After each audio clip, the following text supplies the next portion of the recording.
Buenos días, nosotros venimos a presentar el papel del fósforo en la enfermedad renal crónica con sus integrantes, su servidora Achuy Navarrete Luz Carime, Ángulo Pero Fidel Osvaldo, Araujo Ramírez Andrea, López Gastelum José, Lizárraga Lozcano Sebastián y Sánchez Espinosa Mariana.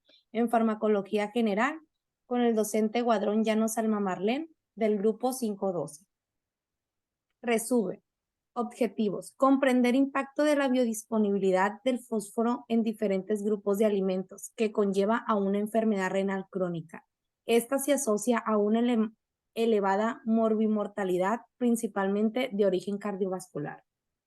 Material y métodos. Revisión literaria en páginas web, destacando aquellas que no fueron cuantitativas, originales y completos, con metodología clara, realizadas en mamíferos y que en sus resultados especificaron la biodisponibilidad de fósforo en porcentajes.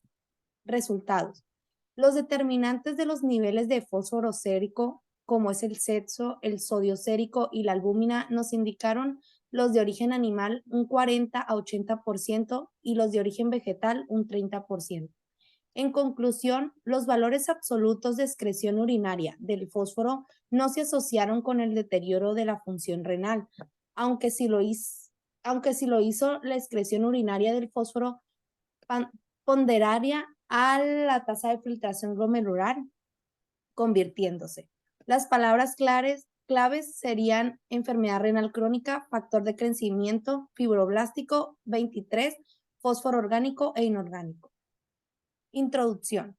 El fósforo es sobre todo un anión intracelular. Cerca del 85% del fósforo está contenida en los huesos y la mayor parte del resto, 14%, se encuentra en las células. Solo alrededor del 1% está en el compartimiento del líquido extracelular y una proporción mínima se halla en el plasma.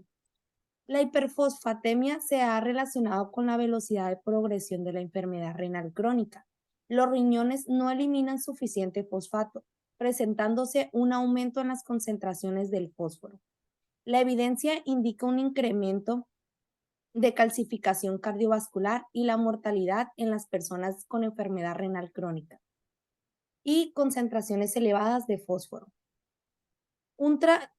Un tratamiento incorrecto de la hiperfosfatemia en la enfermedad crónica causa hiperparotiroidismo secundario, osteoditrofias renales y calcificaciones extraóseas en tejidos lisos. Se han observado en muchos de los signos y síntomas de un exceso de fosfatos.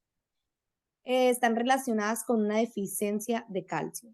El fósforo orgánico se encuentra naturalmente en los alimentos fuentes de proteínas, como lácteos, carnes y huevos.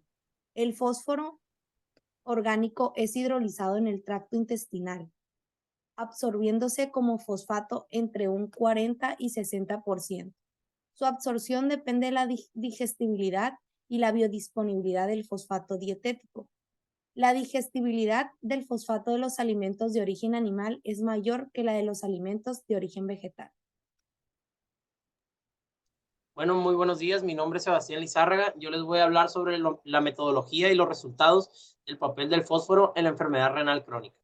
Bueno, se realizó una revisión literaria en páginas web descartando aquellas que no fueron cuantitativos, originales, completos, con metodología clara, realizados en mamíferos y que en sus resultados especificaron la biodisponibilidad, de fósforo en porcentajes. Se evaluaron tanto ensayos clínicos, se realizaron también investigaciones básicas de ciertos tipos de alimentos, como podemos ver en las tablas. Vienen verduras, leguminosas, res, carnes, pollo, todo viene ahí incluido, y también el tipo de población que se está llevando a cabo el estudio.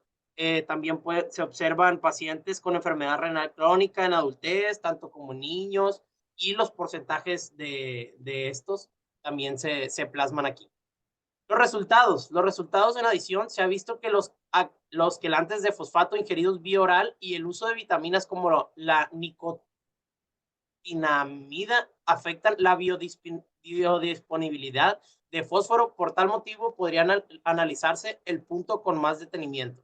Se sugiere a todo el personal de salud responsable de tratamiento nutricional de pacientes con enfermedad renal evitar restringir las leguminosas del plan de alimentación, como lo han manejado muchos colegas bajo la creencia de que la biodisponibilidad del fósforo en estos alimentos era significativa e incidía en la progresión de daño renal. Caso contrario, los alimentos de origen animal, cuyo consumo se debe limitar, sobre todo las carnes, puesto que la biodisponibilidad de fósforo provista es intermedia y altera la función renal. Encima, es indispensable eliminar de la dieta los alimentos industrializados, principalmente aquellos que contienen aditivos a base de fosfato, a saber, refrescos, quesos y pollo con conservadores. La ingesta de estos intensifica el progreso de la enfermedad renal por altísima biodisponibilidad de fósforo aportada al organismo. En definitiva, el seguimiento de estas recomendaciones mejorará la evolución del paciente con enfermedad renal y a la vez retardará la progresión del daño en el riñón.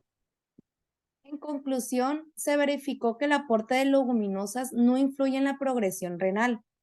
Esto explicado de otros artículos afines, los cuales han señalado que las técnicas de cocción son esenciales en aras de mitigar la biodisponibilidad de ciertos minerales y micronutrientes que deriven de una ventaja para el paciente. No obstante, su uso aumenta una periodicidad y unas raciones adecuadas, aunque si la preocupación de empeora la enfermedad renal, el apego al plan de alimentación establecido por el nutriólogo, el cual esto partirá de la premisa de que el deterioro de la función renal se obstruye en mayor medida del consumo de alimentos industrializados y que la ingesta de leguminosas podría complementar el tratamiento nutricional del conjunto con el tratamiento médico. Muchas gracias.